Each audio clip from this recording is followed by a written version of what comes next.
Today, I sit down with Dr. Amanda Rice, the Tatted MD, for a powerful conversation on healing, identity, and choosing yourself. This is for the woman who looks strong but is still healing, for the woman learning that alignment it matters more than your appearances. This is for you. Watch now. Welcome to the month I chose me Healing and Love series. This is a sacred space where we have real conversations around healing, identity, emotional wholeness, and the courage to finally choose yourself. Because, see, healing is not weakness, it is leadership. Healing is alignment, healing is obedience. Today, I am deeply honored to sit with Dr. Amanda Rice, also known as the Tatted MD.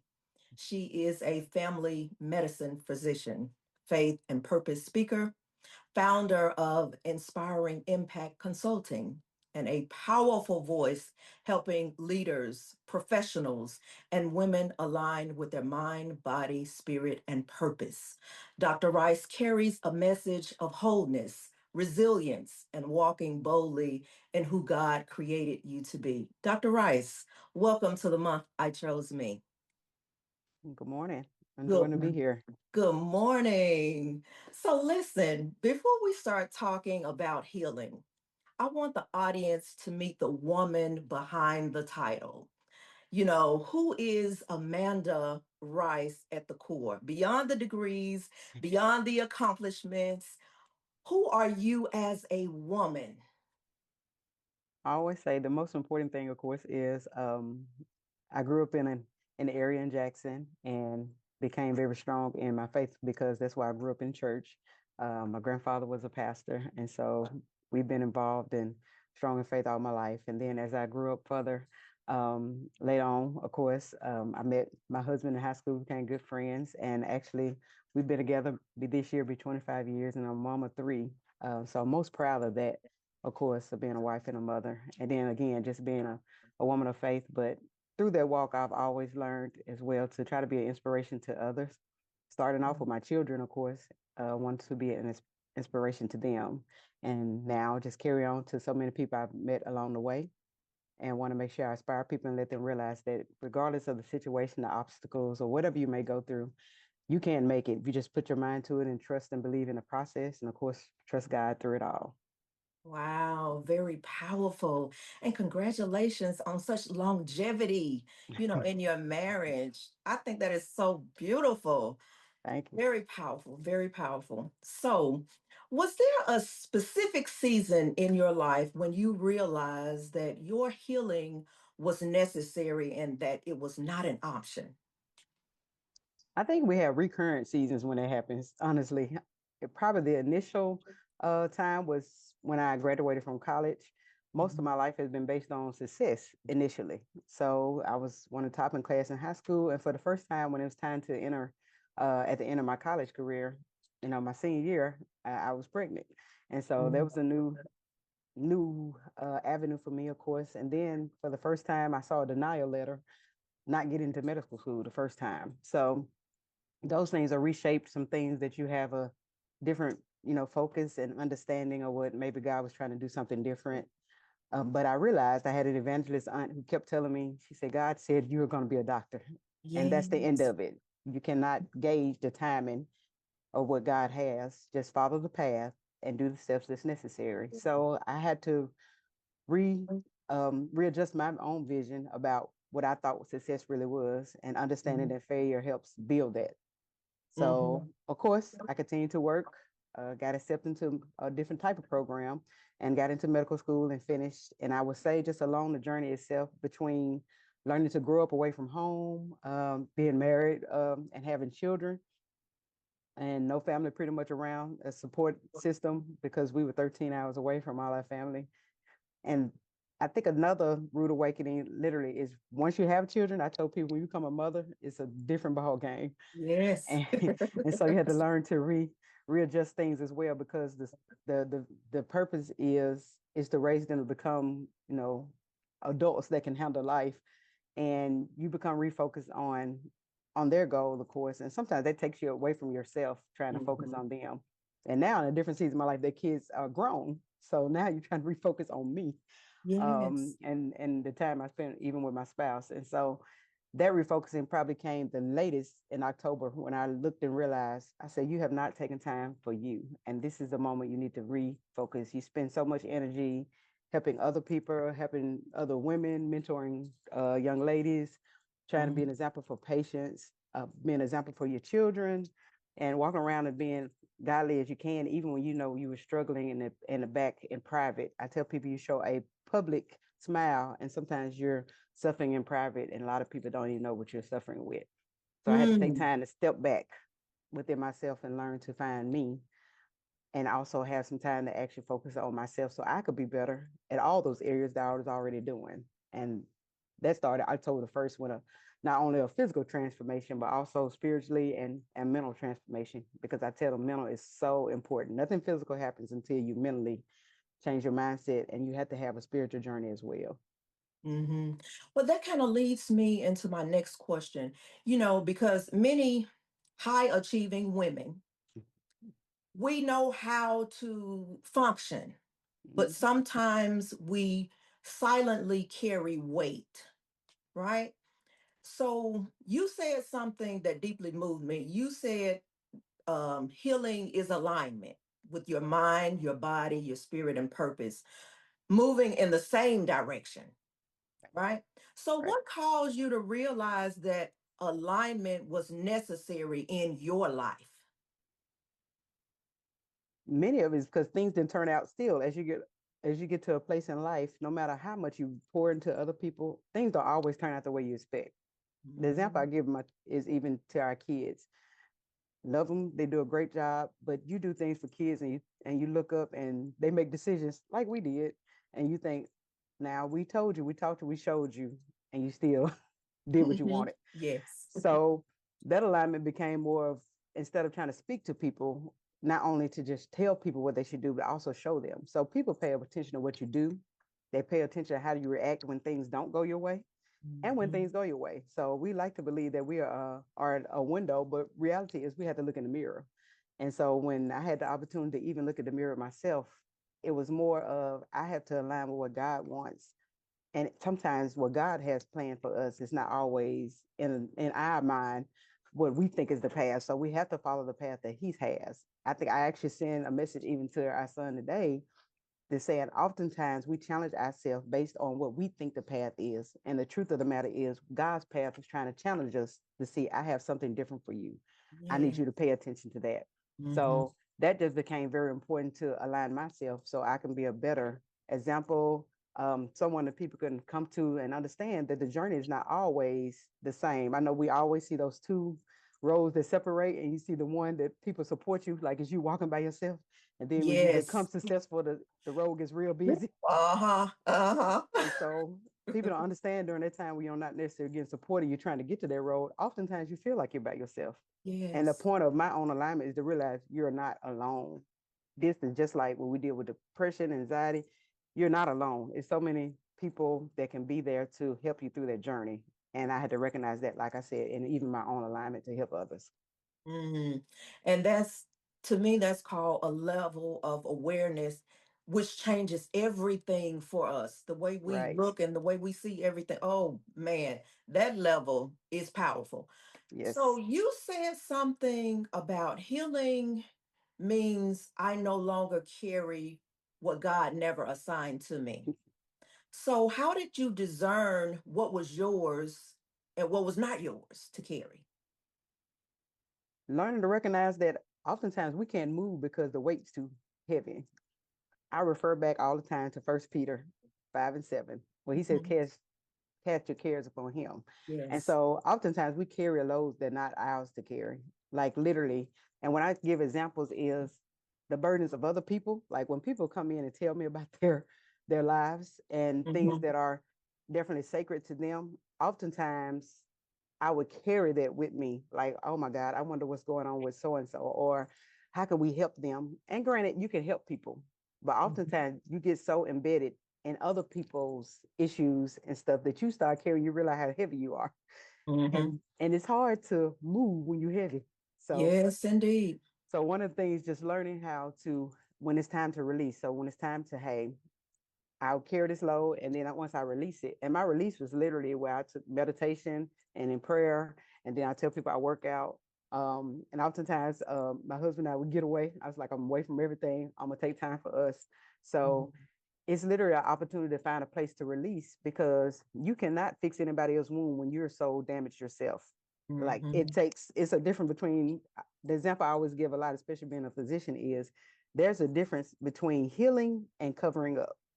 I can Mhm. take a wound and cover it up with a bandage, and underneath it's still infected. But if Mhm. I actually take time to allow it to heal, to take care of it, to do the proper things to actually navigate through the process of healing, which has stages like anything else, it will heal. It might leave a scar, but Mhm. it'll heal. Mhm. So to me, that's called freedom. Right. Hmm. I did a post earlier on social media and I was talking about freedom, freedom from spiritual captivity, freedom Yeah, from emotional captivity, freedom from mental captivity, freedom from identity, that captivity, right? right. So, how did you release in order to step fully into your healing? The true release is really again is back to prayer and meditation. So learning to release is first of all you had to realize what your pain or what is coming from. The Mhm. core of so many things is a lot of times we deal with things and we don't realize where the pain started. We blame it on things that situation that happen right now. We might blame it on something that we think is temporary, but the truth of the matter, oftentimes we are hurt in another place and we don't realize where it pain. So you have to figure out the root of the pain first. And once you recognize where the pain actually comes from, then you can become more involved in the healing process. So Mm. recognizing for me again was more meditation, spiritual, and then taking time to actually sit back and find out myself. One of the other things I told people all the time, I have learned the art of pause. Oftentimes we Mm. want to react immediately. Like something happens, we want to act. Someone says something, we want to say something back. Someone does something, we want to do something back. And Mhm. so oftentimes I even tell the students and the learners that I teach, and also even our kids and try to and practice within myself is if you want to say the same thing in 24 hours, Mhm. give yourself 24 hours, then you can act to that. Other than that, stop, wait, and see how you feel because our initial emotions are typically from anger, are typically from hurt or pain of the past too. Well, how we remember another, we call them triggers. So something that triggers us to have flashbacks or whatever caused us to feel that way before, and Mhm. we'll react to that. And it's not even to the situation that's going on now. So if Mhm. you just wait and pause and then answer, then oftentimes you change your whole perspective, and the way you answer ends up being a more productive answer versus something Mhm. just out of anger and out of my frustration. That's a instinct. Mhm. Mm. So let's transition a little bit into love and boundaries, right? So I want to talk about love. So because healing, it changes how you love, it changes how you lead, it changes how you live. Yes. So in this season, what does love look like to you now? I think even in this season, love itself looks the same. It's just that I've learned you can love at a distance. So everyone that you love doesn't have to be close to you. Mm-hmm. So love is essential. Like ours, same thing is biblically. Love is God is love, and that's what He Mm-hmm. wants us to do. But at the same time, even in loving people, we're not expecting them to be perfect. Even in loving Mm-hmm. things, we're not expecting it to be perfect. Mm-hmm. So when we love, and that goes into boundaries, you learn to set some boundaries because you recognize people for where they are, situations for what it is, and you actually learn to accept this. So in this season, it's more of me recognizing where a person is and meet them there.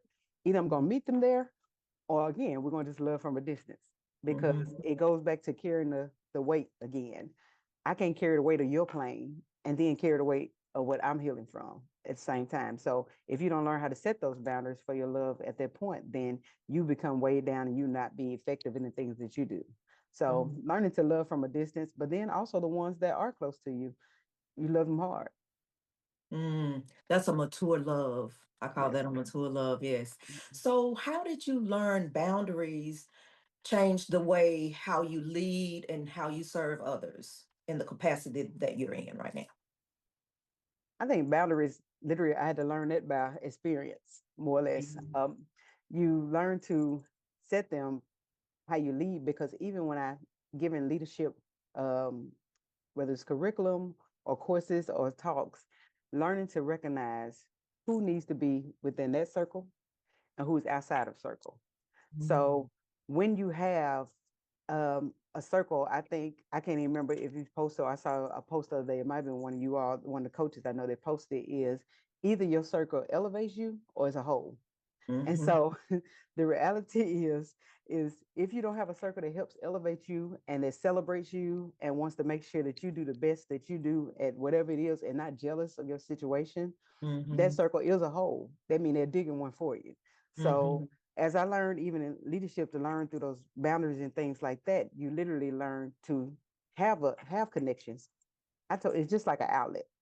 We talked about it and heard it in the sermon before that whatever you connect to, it generates how much power you get. If you Mhm. connect to the wrong outlet, you will kill your power. There You you will go. kill whatever you have to give. So if you don't make the right connections and learn what those connections are, and that comes literally from discernment, but you can learn to recognize what those connections are, and that's how you learn to grow within those areas, and your circle will grow with you. And it's just kind of it's inevitable that literally everyone should grow within the circle. I love that because to me that speaks that boundaries protect wholeness. Yes. hmm So let's transition into your leadership. You lead in medicine. You Mhm. mentor others. You serve at high levels. So how has your personal healing changed the way you show up as a leader? Definitely because again, understanding that failure leads can also result to success. So oftentimes, even in leadership or in higher positions, people assume that you have to walk around with this, with your shoulders head. With you always have your head held up, of course, and you want to be confident. But confident does not mean that you never mess up. Mhm. Confidence does not mean that you're always right. And Mhm. confidence does not mean that I can't listen to what anybody else tells me. And so, even in leadership, recognizing the people that some people will have setbacks, everyone accepts leadership differently.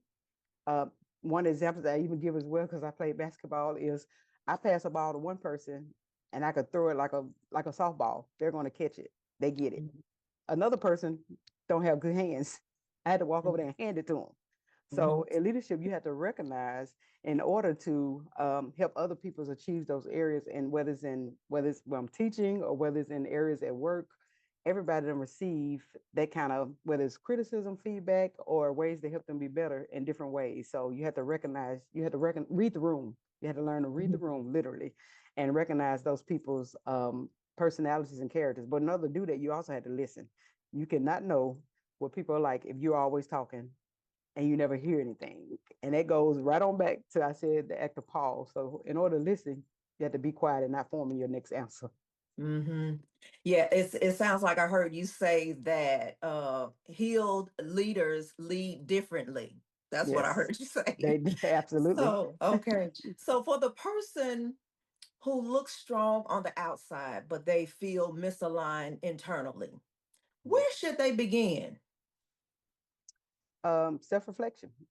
I Mm. always show up literally. You have to put the mirror on you, because again, outside does not, it's like the health journey even right now. One of the young ladies asked me, we were talking about, I recently just lost quite a few pounds.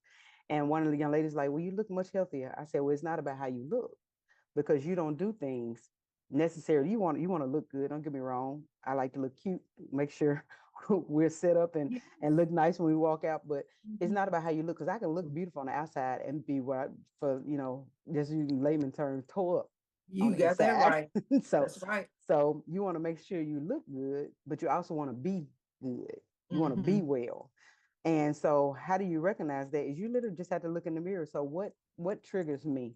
What causes me to literally what things that I know I don't handle well? And until you recognize what you don't handle well, where your shortcomings are, where your things are that you need to work on, it is hard to gauge how you can lead somebody else in another perspective. So, and then again, that goes back to your circle. your circle should also help you in your areas of weakness, or what we call them areas of opportunity. So, any area you have an opportunity to improve, you should have also the same kind of connection to help you improve and allow your strengths to gauge upon them. Mhm. So, that starts again with looking at yourself in the mirror. And until you see you for who you are, like one example you asked at the beginning is oftentimes, even as women, we tend to, when we describe ourselves, it starts with everything we do. We never Mhm. describe us. Like, what do you see? What do you see in Amanda? I was like, well, she's a good physician, or she's a good mom, she's a good wife. And it's like, no, what do you see? Who was Amanda before all of that happened? Like, where did Mhm. she go? And until you recognize that she was a confident person, she was a person who liked to laugh, who was human. So you have to recognize who you are before you can be anything effective, even in those other areas, because those are things you do. They are not who you are. Mm. Mm. So let's transition to faith a little bit because you said something in this season about releasing fear, doubt, and walking in faith. So how do you help like your mentees? Mhm. How do you help them when they're trying to release fear and they're trying to trust God fully in their purpose? I always tell them we have something we call imposter syndrome. So Mm-hmm. imposter syndrome is among professionals and those who are not necessarily in the professional world, where we feel like we're not good enough. And Mm-hmm. so, well, how I help mentees in those areas, and particularly in faith, is recognizing that you will feel that you're not good enough in areas, and oftentimes those are simply just imposter syndrome emotions. So you have to learn how to conquer those just like you conquer fear, because fear will cause you to miss out on opportunities that are already set for you.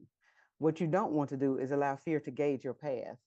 Fear can strengthen you in what areas you might want to get better in, but don't allow it to direct you or hinder you from things that you are that you're set out for you to do. So again, it's back to the path that God has for you.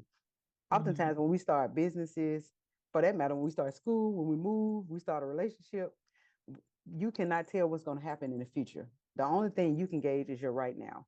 And so right now is what you work on, but don't let right now cause you to be too afraid to make a move because of your fear of what might happen. Because it Mm-hmm. could happen good. It could be something that prosperous come from it. It could mess up. But the thing is, even if it does mess up, understand that you have, I tell people, we're not worried about a plan B. We just want a Mm-hmm. plan. All right. So instead of having, because plan B tells me you're already setting up to not do well. So Mm-hmm. have a plan. And in your plan, you say, this is how I want to go.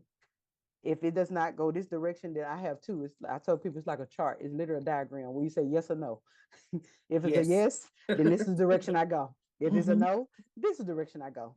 That's Mm-hmm. not a plan B. That's part of my plan. I've already planned for this obstacle. So anytime you come, you will have obstacles and challenges and things. That's what makes us stronger.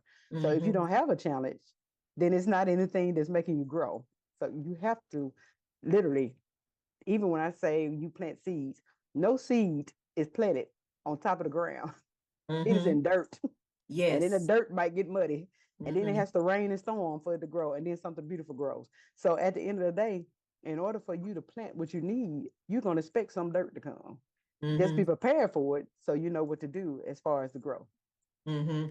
And I love when you talked about the just have a plan, right? Yes. It's either yes or no. You'll know which way to go because I always tell people God did just fine with plan A. Plan A works Right. just fine if you work plan A, but we're always planning for B, C, D, E, F, G. But plan A works just fine if you just Exactly. work it, right? Yes. So Yes. finish this sentence for me. Mhm. The month I chose me was the month I realized. That I was just as important as everybody else that I was helping. Mm, love that. So, Amanda, before we wrap up, I would like for you to share with the listening and the viewing audience where can they connect with you at? You can connect me actually on Facebook and on Instagram at the Tatted MD. On Facebook, I'm also under my name is Amanda West Rice, and also on TikTok as well as the Tatted MD. typically on TikTok, it's more inspirational videos. But if you really want to connect, it's literally on the social medias. You can send me a DM. Also, along with that, I have an email named after my LLC. It's called Inspiring Impact LLC. It's at Gmail. You can always email me there. And that's typically how, if you want to set up any kind of speaking engagements or even just leadership conferences or those things, you can just kind of help me. We do medical consulting as well. So let me know whatever you might need. And I definitely let you know. And anytime I don't know exactly the things to do, I tell people I've reached a circle that we have pretty much any connection available. Yes, I love that.